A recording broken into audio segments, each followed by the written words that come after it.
सबको जय मसीह की। परमेश्वर के नाम की महिमा हो। प्रभु ने अब तक हमें संभाला है, हम इस विषय के लिए परमेश्वर को धन्यवाद दें।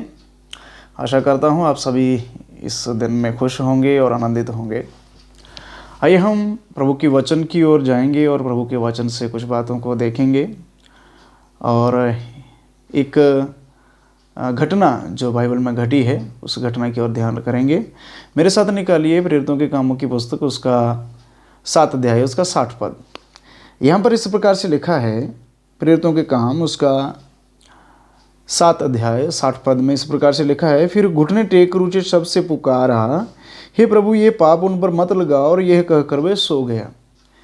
हम यहाँ पर एक व्यक्ति को देखते हैं जो सो गया करके, जिसके बारे में हम संबोधन देखते हैं कि वह क्या किया। वह घुटने टेक कर पुकारा और कहा, हे प्रभु ये पाप उन पर मत लगा, और ये कहकर वह सो गया। आइए हम इस घटना को थोड़ा विस्तार से देखेंगे। हम यहाँ पर एक व्यक्ति के बारे में देखते हैं जो पहली बार प्रभु के लिए अपने आप को दे दिया, या हम इस प्रकार से कह सकते हैं कि वह प्रभु के लिए शहीद हुआ। उस व्यक्ति का नाम था स्तिफनुस। स्तिफनुस वह व्यक्ति था जो प्रेरितों से जब इस बात के विषय में कहा गया कि आप हमारे विधवाओं को के लिए प्रतिदिन की सेवकाई में हमारी विधवाओं को जो ख्याल नहीं किया जाता, उनका सुधि नहीं लिया जाता है, इसलिए इस बात को लेकर वे प्रेरितों के पास गए और प्रेरितों ने कहा कि आप अपने में से कुछ लोगों को चुनो और हम तो प्रभु का सेवा करेंगे। तो उन्होंने 7 व्यक्तियों को चुना। उन 7 व्यक्तियों में से एक व्यक्ति था स्तिफनुस। और स्तिफनुस जो था वह परमेश्वर के अनुग्रह में बहुत ही अधिक बढ़ने वाला और पवित्र आत्मा से परिपूर्ण एक व्यक्ति था। और जब भी उससे कोई वाद विवाद करता था, उस वाद विवाद में हमेशा परमेश्वर उसको सहायता करता था। और कोई भी जो है पढ़ा लिखा, जो उस समय के जो फरीसी लोग थे, शास्त्री लोग से, जहाँ प्राचीन लोग जो थे, उन बातों का जो बातें वो करता था उसका उत्तर वह नहीं दे सकते थे। और इसी बात से दुखित होकर उन लोगों ने क्या किया कि स्तिफनुस को गिरफ्तार कर लिया। हम देखते हैं, और यदि हम 6 अध्याय जो है प्रेरितों का काम उसका 15 पद में जब हम देखते हैं तो यहाँ पर हम देखते हैं कि सब लोगों ने जो क्या किया है, स्तिफनुस को गिरफ्तार करके सभा के सामने खड़ा कर दिया है। तो जब सभा के लोगों ने, इस प्रकार से लिखा है, तब सब लोगों ने जो सभा में बैठे थे उस पर दृष्टि गड़ाई तो उसका मुख स्वर्गदूत का सा देखा। प्रियो, इस बात को हम बहुत ही अच्छे से समझना है कि उस सभा में खड़े हुए उस व्यक्ति, उसके मुख को देखने वाले जो सभा के लोग हैं, उन लोगों ने वहाँ पर देखा कि उसका मुख स्वर्गदूत का सा है। स्वर्गदूत का सा जो चेहरा है, इस चेहरे को हम इस प्रकार से देख सकते हैं कि स्वर्गदूत का जो चेहरा है वो बहुत ही चमकीला है, बहुत ही ज्योतिपूर्ण है, और एक नया चमक, एक आनंद हमेशा उस चेहरे पर बना रहता है। अब जानते हैं ये स्वर्गदूत हमेशा आनंदित क्यों रहते हैं। इसके पीछे का कारण ये है क्योंकि वह लगातार परमेश्वर को महिमा करते रहते हैं, परमेश्वर को आराधना करते रहते हैं और हरदम पुकारते रहते हैं परमेश्वर को, और कहते रहते हैं, पवित्र पवित्र पवित्र पवित्र सेनाओं का प्रभु यहोवा है। इस प्रकार से ऐसा ही एक व्यक्ति, प्रियो, इस बात को जाने कि स्तिफनुस को गिरफ्तार जब किया गया तो वो सभा के सामने खड़ा हुआ, निराशा में पड़ा हुआ, एक बहुत ही दुख में डूबा हुआ, चिंताओं में डूबा हुआ व्यक्ति नहीं है। वो प्रभु के लिए गिरफ्तार किया गया उसको, तो वह बहुत ही आनंदित है। उसके चेहरे से स्वर्गदूत का सा तेज दिखाई दे रहा है। वो तेज हम यदि देखें तो एक व्यक्ति को हम पुराने नियम में देखते हैं, ऐसा ही तेज एक व्यक्ति के ऊपर था। वो व्यक्ति थे मूसा। तो प्रियो, इस व्यक्ति जो स्तिफनुस है, स्तिफनुस के चेहरे पर वो तेज है, वो रोशनी है। आगे हम पढ़ते हैं, जब महायाजक ने इन बातों की जानकारी के लिए स्तिफनुस को पूछा कि क्या ये बातें सत्य हैं, क्योंकि बहुत सारे आरोप उस पर लगाए गए थे।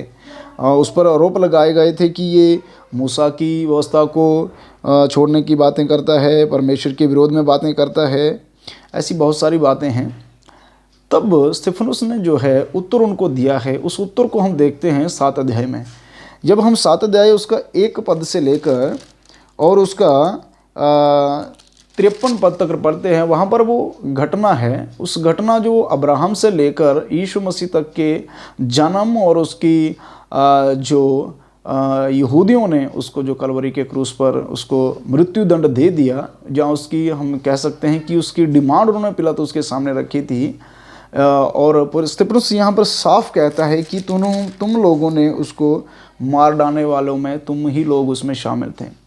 ये घटना जो हम देखते हैं अब्राहम से लेकर यीशु मसीह के मृत्यु तक क्या है, इस घटना में स्तिफनुस जो बार बार उनको एक बात बता रहा है, वो बात ये है कि तुम लोगों को परमेश्वर ने जो आशीष दी, जो बचाव परमेश्वर ने किया, जो छुटकारा परमेश्वर ने आपके बाप दादाओं को दिया, आपके बाप दादाओं जो हैं, यहाँ इस प्रकार से कहता है कि हमारे जो बाप दादा हैं इन सभी लोग क्या किया, परमेश्वर की आज्ञाओं को उल्लंघन किया, मूर्ति पूजा के लिए परमेश्वर ने मना किया, वही मूर्ति पूजा की, मिस्र की ओर मत जाना, मिस्र की चीज़ों की ओर मत जाना, लेकिन उसी की ओर जाने के लिए लोग वे तैयार हो गए।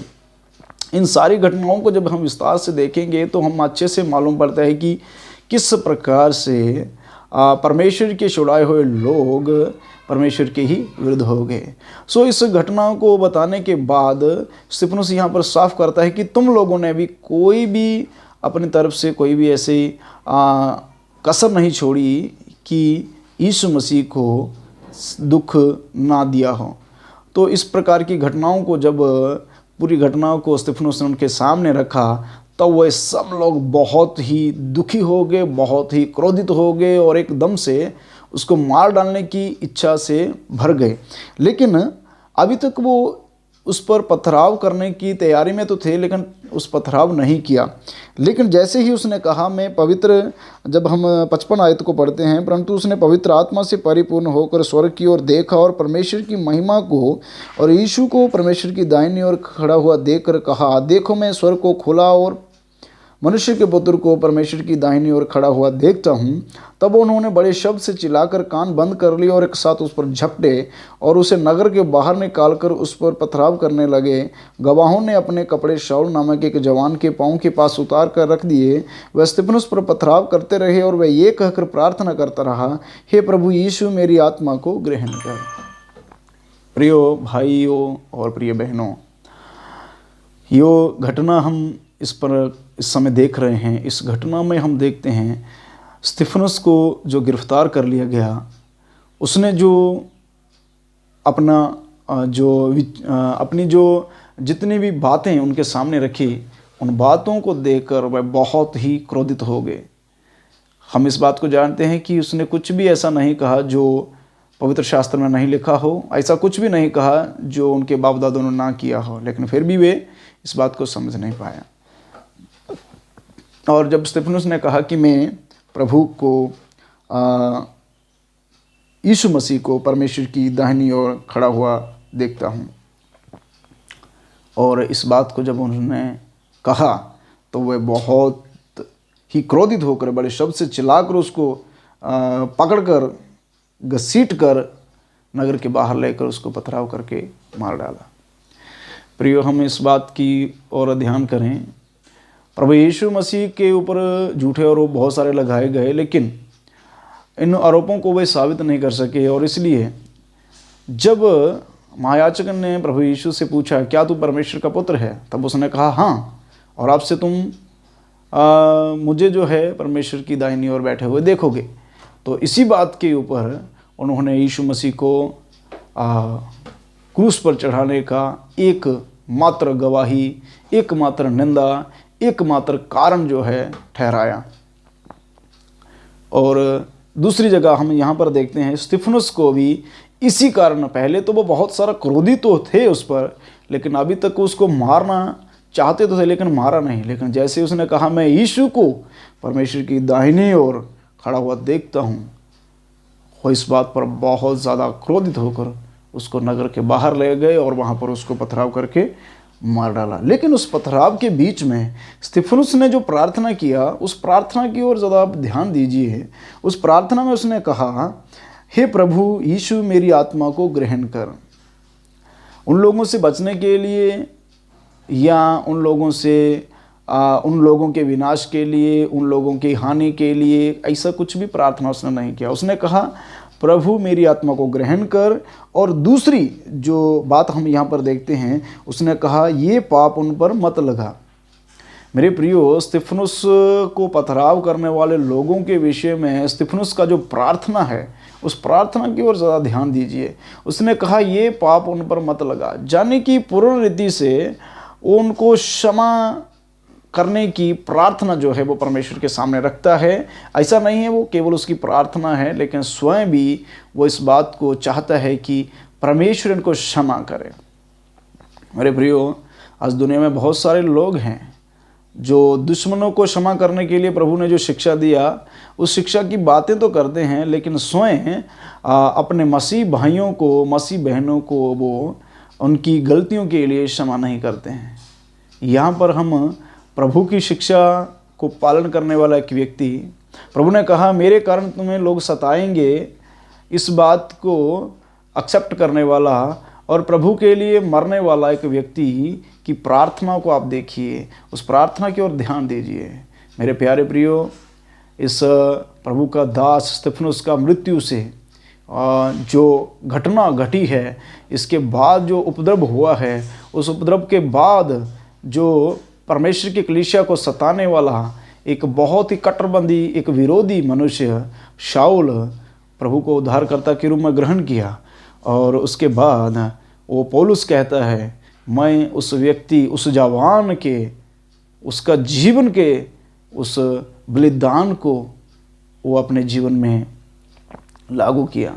जैसा दुख स्तिफनुस ने उठाया, वैसा ही दुख उठाने के लिए प्रेरित पौलुस ने भी अपने आप को प्रभु के हाथ में दे दिया। और इस प्रकार से वो कहता है मैं एक उस मनुष्य को जानता हूँ, मैं उस जवान को जानता हूँ जिसने ऐसा जीने के लिए मुझे मजबूर कर दिया। प्रियो, स्तिफनुस का मृत्यु से ऐसा प्रभाव एक मसीहियों के जीवन में आया, जिनमें पौलुस जब वो एक विश्वासी बन गया, जब परमेश्वर का एक भक्त बन गया, तो वो उस स्तिफनुस की पूरी जो घटना थी, उस घटना को अपने ऊपर आने के लिए उसने मना नहीं किया। और जैसे स्तिफनुस को पथराव करने के समय में वहाँ पर खड़ा शाऊल सहमत था, उसी प्रकार से जब खुद पौलुस के ऊपर या शाऊल जो प्रभु का भक्त बन गया था, उसके ऊपर पथराव हुआ, तब भी उसको ये याद आया होगा कि किस दर्द से स्तिफनुस गुजरा होगा। उस दर्द को उसने वहाँ पर महसूस किया। मेरे प्रियो, आज इस घटना हमको ये सिखाता है, हमें अपने मसीह में जो प्रिय भाई बहन लोग हैं जिन्होंने हमारे विरुद्ध गलतियाँ की है, उनको हमें क्षमा करना है।